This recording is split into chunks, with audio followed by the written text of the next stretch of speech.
오늘 새벽기도회 교과연구 시간에 참여하신 모든 성도님들을 주님의 이름으로 환영합니다. 저희는 지난 시간을 통해서 요한계시록 14장 14절에서 사용된 구름 위에 앉으신 인자에 관하여 함께 연구하였습니다. 이 인자라는 표현이 성경 예언서에서 사용되었을 때 그것은 바로 우리를 구원하기 위해서 나오시는 참된 우리의 구주 되시는 예수님이라는 사실 또한 배우게 되었습니다. 오늘 이 시간에는 우리를 위해서 준비된 하나님의 심판대에 관해서 우리 함께 연구하겠습니다. 이 심판대에 관해서 보다 폭넓게 우리가 연구할 때 그 인자 되신 주님의 오심이 오늘 우리에게 어떠한 의미를 나타내는지에 관하여 함께 배워보도록 하겠습니다. 그런데 우리가 예언을 연구할 때는 우리는 언제나 주의해서 이 예언을 풀이해야만 합니다. 그 이유는 이 모든 예언들이 하나님의 성령의 감동으로 지어진 글이기 때문에 그렇습니다. 베드로후서 1장 20절로 21절은 우리에게 말하고 있습니다. 먼저 할 것은 경의 모든 예언은 사사로이 풀 것이 아니니 예언은 언제든지 사람의 뜻으로 낸 것이 아니요 오직 성령의 감동하심을 입은 사람들이 하나님께 받아 말한 것임이니라. 베드로는 우리가 예언을 연구할 때에 주의하라고 경고하고 있습니다. 그런데 여기서 예언을 사사로이 풀지 말라고 말했는데요. 사사로이라는 이 표현은 헬라어 이디오스라는 단어가 사용되었습니다. 이 이디오스라는 표현은 혼자서라는 의미를 갖고 있는데요. 그 예언은 혼자서 읽으면서 푸는 말씀이 아니라고 그는 말하고 있다는 것이죠. 여러분, 그렇다면 우리는 누구와 함께 이 예언을 연구해야 할까요? 네, 맞습니다. 바로 성령 하나님이십니다. 고린도전서 2장 10절은 우리에게 말하고 있습니다. 오직 하나님이 성령으로 이것을 우리에게 보이셨으니 성령은 모든 것, 곧 하나님의 깊은 것까지도 통달하시느니라. 오늘 성령 하나님이 우리 가운데 역사하사 그 예언의 깊은 곳에서 우리 주님을 발견하게 하시길 소망합니다. 그래서 우리의 마음이 하나님의 은혜로 충만하여지기를 소망합니다. 우리 함께 기도로서 오늘의 교과 연구를 시작하겠습니다. 사랑과 은혜가 충만하신 아버지 하나님이시여, 오늘 하나님의 성령님을 간구합니다. 아버지, 우리가 하나님의 말씀을 읽을 때에 우리가 사사로이 그 말씀을 푸는 것이 아니라 주님께서 주신 그 말씀의 뜻을 이해하게 하시고 그 말씀 가운데 거하시는 예수님을 만날 수 있도록 축복하여 주시옵소서. 이 모든 말씀 예수님의 이름으로 간절히 기도드리옵나이다. 아멘. 오늘 화요일 교과의 주제는 하늘의 심판입니다. 대부분의 세상의 종교에서는 인간이 죽은 후에 하나님의 심판대 앞에서 그들이 천국과 지옥이 결정된다라고 보고 있습니다.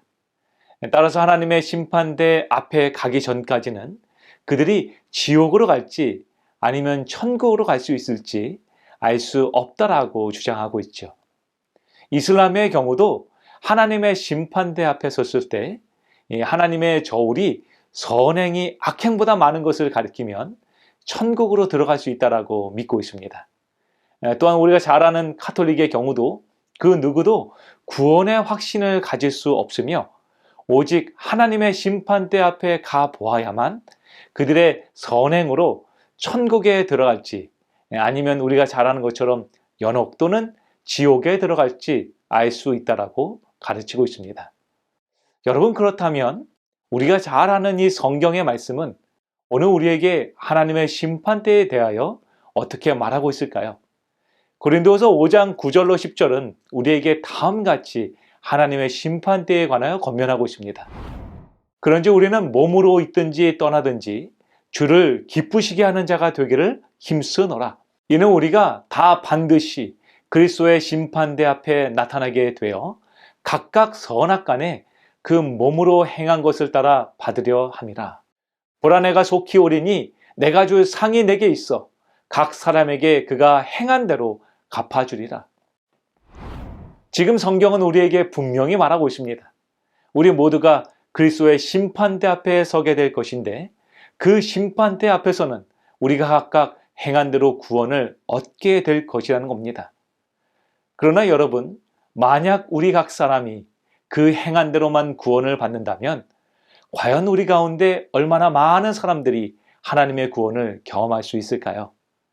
특히 다니엘서 7장은 우리에게 하나님의 심판을 보다 구체적으로 묘사하고 있습니다. 다니엘서 7장 9절로 10절은 우리에게 말하고 있습니다.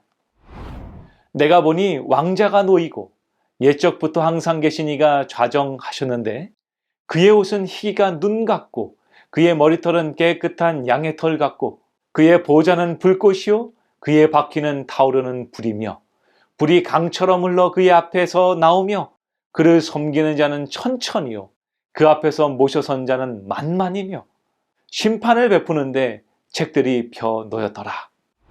지금 다니엘서 7장은 우리에게 하나님의 심판을 구성하는 중요한 두 가지의 요소를 설명하고 있습니다.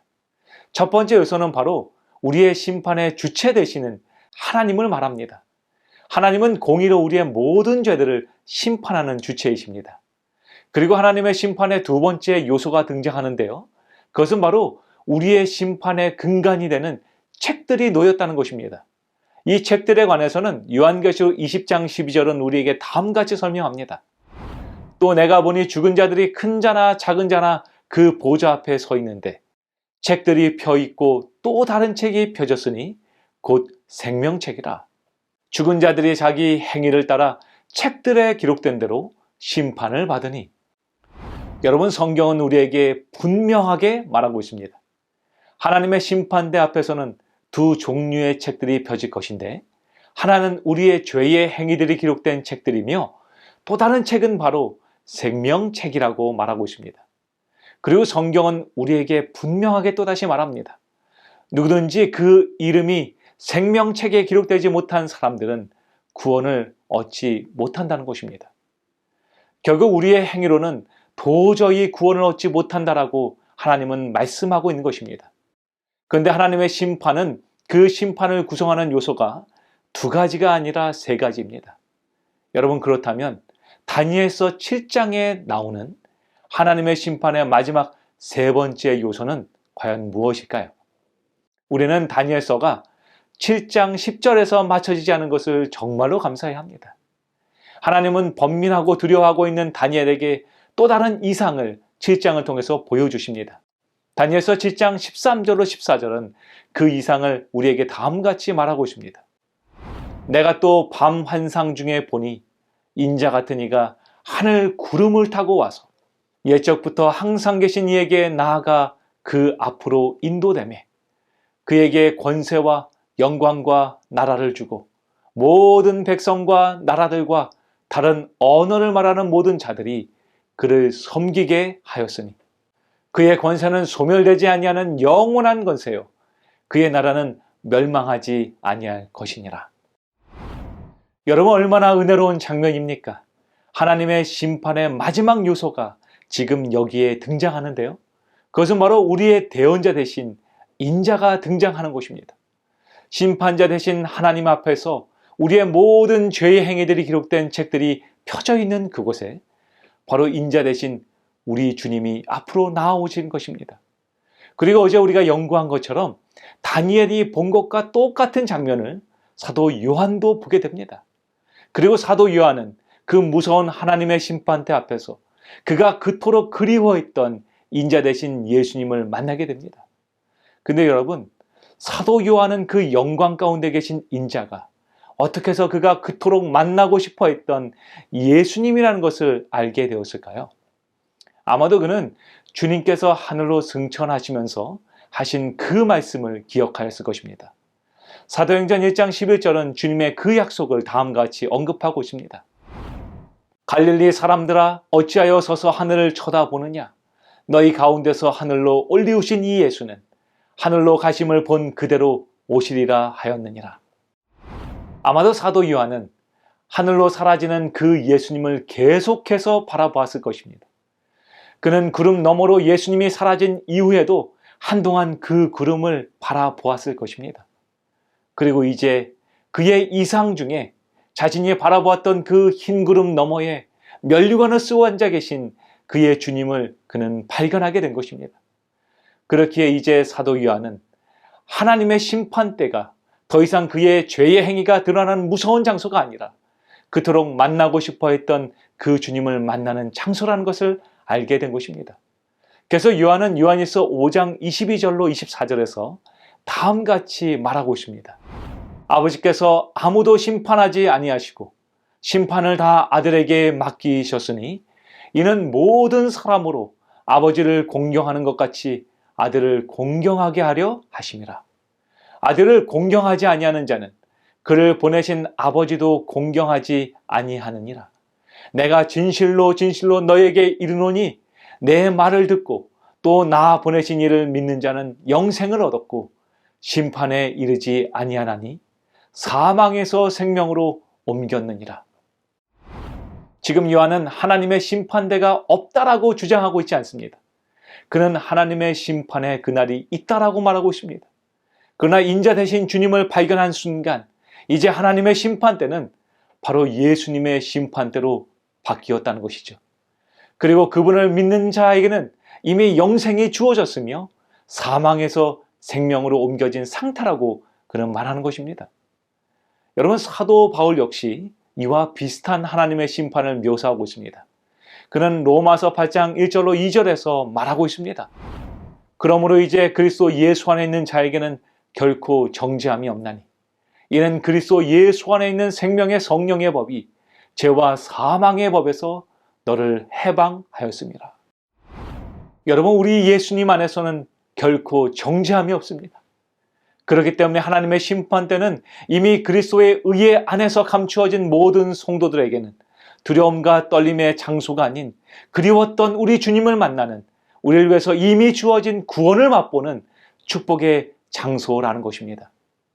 여러분, 다윗은요, 시편 51편에서 그가 당한 심판에 대해서 말합니다. 하나님이여 주의 인자를 따라 내게 은혜를 베푸시며 주의 많은 긍휼을 따라 내 죄악을 지워주소서. 나의 죄악을 맑게 씻으시며 나의 죄를 깨끗이 지하소서. 물은 나는 내 죄가를 아오니 내 죄가 항상 내 앞에 있나이다. 내가 주께만 범죄하여 주의 목전의 악을 행하여 사오니 주께서 말씀하실 때에 의로우시다 하고 주께서 심판하실 때에 순전하시다 하리이다. 하나님의 심판의 장소는 그분의 의로움이 나타나는 장소입니다. 너무나 진해서 우리의 능력으로는 지을 수 없는 우리의 죄가 그리스도의 보혈로 정결케 되는 정결의 장소입니다. 그렇기 때문에 그러한 하나님의 용서를 경험한 다윗은요, 하나님께서 그를 심판하실 때에 오직 이렇게 말합니다.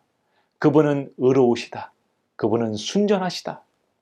여러분, 이것은 참된 하나님의 용서를 경험한 다윗의 간증인 것이죠. 사랑하는 성도 여러분, 오늘 우리 주님은 우리를 하나님의 심판대 앞으로 초청하십니다. 하지만 만약 우리가 그 하나님의 심판대에 나아가기에 준비되지 않았다면, 우리의 믿음이 만약 준비되지 못했다면, 여러분, 그 심판의 날은 우리의 죄가 드러나는 무서운 형벌의 날이 될 것입니다. 각시대 대쟁투 668페이지는 우리에게 다음같이 권면합니다. 모든 악인은 하늘 정부에 대한 대반역이라는 제목으로 하나님의 법정의 심판을 받는다. 그들은 그들의 소송에 대하여 탄환할 것이 전혀 없고 핑계할 것도 없다. 죄의 삭은 고상한 사람과 영원한 생명이 아니고 노예와 파멸과 사망임이 이제 모든 사람에게 입증된다. 악인들은 그들의 반역의 생애를 통하여 무엇을 잃어버리게 되었는지 깨닫는다. 영원한 영광의 힘이 중요한 것이 일찍이 그들에게 주어졌지만 그들은 그것을 거절하였다. 각시대 대쟁투는 오늘 우리에게 분명하게 말하고 있습니다.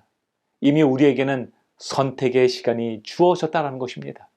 오늘 우리가 예수님을 우리의 구주로 신뢰하고 믿지 않는다면 여러분, 그 하나님의 심판대는 우리에게는 우리의 죄를 발견하는 죄의 장소가 될 것입니다. 사랑하는 성도 여러분이시여, 여러분들은 오늘 하나님의 심판대 앞에 서기에 준비가 되셨습니까? 우리의 인자 되신 주님께서는 하늘의 심판대 앞에서 우리를 기다리고 계십니다. 그분은 우리가 그분께로 나오기만 한다면 주홍처럼 붉은 우리의 죄를 눈처럼 희게 하시겠다라고 약속하십니다. 오늘 믿음으로 주님께로 나아가는 저와 여러분이 되기를 소망합니다. 그래서 우리를 위해서 준비된 하나님의 심판대가, 우리를 구원하는 하나님의 은혜가 넘치는, 예수님의 사랑이 넘치는 은혜의 장소됨을 우리 모두가 발견하게 되기를 소망합니다. 오늘 우리 주님은 그 은혜의 심판대 앞으로 우리를 초청하십니다. 여러분, 그곳에 나아가 정말로 우리를 위해서 준비된 하나님의 은혜를 발견하는 저와 여러분이 되기를 간절히 소망합니다. 우리 다 함께 기도하겠습니다. 사랑과 은혜가 충만하신 아버지 하나님이시여, 오늘 우리에게 하나님의 심판대를 알려주시니 감사합니다. 주님, 그 심판의 날에 서기에 우리는 너무나 두렵고 떨립니다. 저희는 너무나 죄인입니다. 그러나 그 심판대의 장소에서 우리를 위해서 중보자 되신 예수님을 만나게 하시니 감사합니다. 아버지시여, 그곳에서 우리의 죄가 정결케 되어지며 우리를 위해서 준비된 하나님의 구원을 맛보는 우리 모두가 되게 인도하여 주시옵소서. 그러기 위하여 오늘 이 시간 예수님을 신뢰하게 하여 주시옵소서. 우리의 삶 속에 많은 고난이 있으나, 많은 유혹이 있으나 오직 구름 위에 앉으신 주님을 바라보게 하여 주시옵소서. 우리 함께 기도하는 모든 성도들의 각 가정마다 아버지 축복하여 주셔서 그 모든 기도들이 하나님의 은혜로 응답되어지게 축복하여 주시옵소서. 이 모든 말씀 예수님의 이름으로 간절히 기원하옵나이다. 아멘.